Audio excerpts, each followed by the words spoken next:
হযরত আদম আলাইহিস সালাম দুনিয়া থেকে বিদায় হওয়ার 600 বছর পর সর্বপ্রথম দুনিয়ার মানুষকে ইবলিস মূর্তি পূজা শিক্ষা দিয়েছিল। মূর্তি পূজার ইতিহাস স্মরণ রাখুন। আদম আলাইহিস সালাম দুনিয়া থেকে বিদায় হওয়ার কতদিন পর? আদম আলাইহিস সালাম দুনিয়া থেকে বিদায় হওয়ার 600 বছর পর দুনিয়ার মানুষকে সর্বপ্রথম মূর্তি পূজা শিক্ষা দিয়েছিল ইবলিস।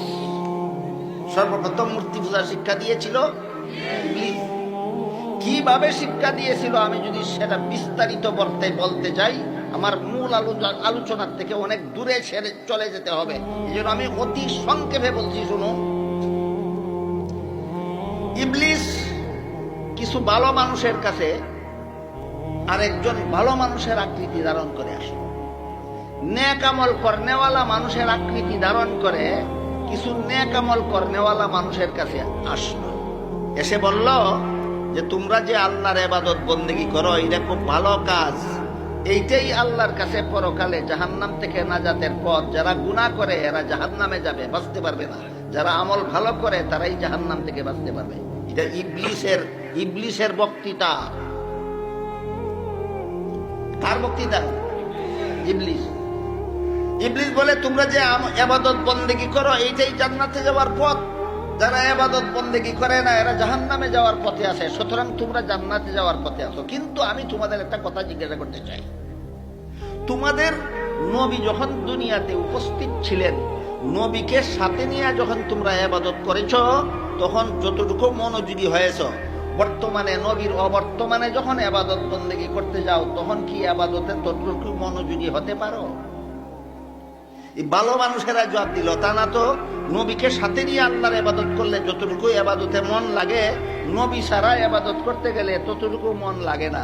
ইবলিস বলল নবী ছাড়াও ইবাদত করলে আগের মতোই ইবাদতে মন লাগবে। এমন একটা প্রসেস, এমন একটা পদ্ধতি আমি আজকে তোমাদের শিক্ষা দেব। কি পদ্ধতি? বলে তোমাদের নবীর চেহারাটা কেমন ছিল তোমাদের জানা নাই? ভালো জানা আছে। তোমাদের নবীর নাকটা কেমন ছিল জানা নাই? ভালো জানা আছে। তোমাদের নবীর চক্ষু কেমন ছিল জানা নাই? ভালো জানা আছে। তোমাদের নবীর কপাল কেমন ছিল জানা নাই? ভালো জানা আছে। সুতরাং এই নবীর একটা ভাস্কর্য বানাও। কার ভাস্কর্য? নবীর একটা ভাস্কর্য বানাও। পূজার জন্য নয়, ইবাদতে মন লাগার জন্য। পূজার নামে পূজা শিক্ষা দিয়েছিল ইবলিস। না, ইবাদতে মন লাগাবার কুমন্ত্রণা দিয়ে পূজা শিক্ষা দিয়েছিল। হ্যাঁ, পূজার জন্য কইছে না, পূজা করবার লাগি ভাস্কর্য বানাও কইছে না, কইছে ইবাদতে মন লাগানির লাগি নবীর ভাস্কর্য বানাও।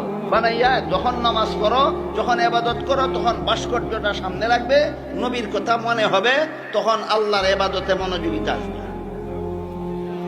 বস, এই ভালো মানুষের দল এই ভাস্কর্য বানায় দিল। এই হইল মানুষের ভাস্কর্য বানানির ইতিহাসের ফাউন্ডেশন। এই হইল মানুষের ভাস্কর্য বানানির ইতিহাসের ফাউন্ডেশন। গেল এক প্রজন্ম, এরা নবীর ভাস্কর্য সামনে নিয়ে ইবাদত আল্লাহরই করে।